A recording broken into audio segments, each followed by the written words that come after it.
Estimados alumnos, para continuar entrenando las propiedades angulares de los cuadriláteros cíclicos, les traigo este simpático resultado proveniente de una de las Olimpiadas de Irán. Veamos entonces la configuración para entender lo que hay que demostrar. Partimos del triángulo ABC, que es un triángulo cualquiera, marcamos su circuncírculo y del circuncírculo marcamos el punto D, que va a ser el punto que bisecta al arco BAC. Después marcamos el incentro de este triángulo y conectamos el punto D con el punto I hasta que corte al lado BC en el punto E y a la circunferencia en el punto F. Marcamos el segmento AF y elegimos de él el punto P, que va a ser tal que el segmento EP será paralelo con el segmento AI. Lo que se pide demostrar es que el segmento PE sería la bisectriz del ángulo CPB. Veamos entonces cómo demostrar este hecho. Mire, lo primero que hacemos es completar un poco la configuración.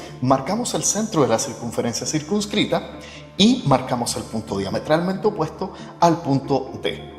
Después de esto, trazamos el segmento DD' y lo proyectamos hasta el punto K, de manera que PE y DD' se corten en ese punto. Después de esto, recordamos los resultados que hemos visto anteriormente y por tanto el punto A, el punto I y el punto D' deberían ser colineales, ya que el punto D' pertenece a la simetral del lado BC. Entonces notemos lo siguiente. El ángulo que yo estoy marcando ahí debería repetirse por paralelismo en ese angulito de ahí, pero por ser AFD' de un cuadrilátero cíclico, también se repite ahí abajito, ¿verdad? Son ángulos inscritos que se van a dividir al mismo arco. Entonces, esto nos muestra de que el cuadrilátero DPFK es un cuadrilátero cíclico, pues los ángulos en K y en F miden lo mismo. Entonces fijemos la mirada en el punto E. El punto E vive en dos cuerdas de la circunferencia mayor, a la cual solamente le he trazado un arco, ¿verdad? Vive en la cuerda PK y en la cuerda FD.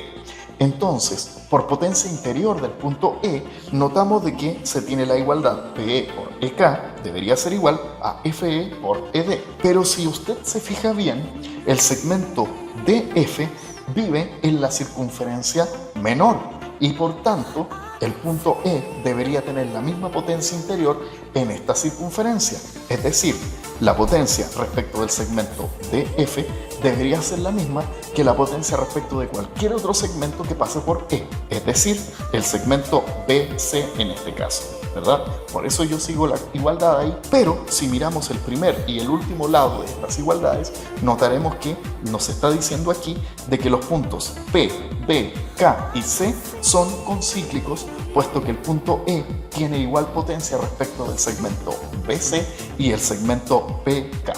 Así es que ha quedado fundamentada la existencia de esa circunferencia que yo estoy marcando ahí. Después de esto, notamos, ¿verdad?, de que el segmento DD' es la simetral, de hecho, del segmento BC. Entonces está ese ángulo recto, lo cual nos indica de que el triángulo CKB debería ser un triángulo isósceles y por tanto debería pasar la siguiente igualdad de ángulos. Mire, el ángulo que yo estoy marcando ahí debería repetirse ahí abajito por ángulos inscritos que llegan al mismo arco.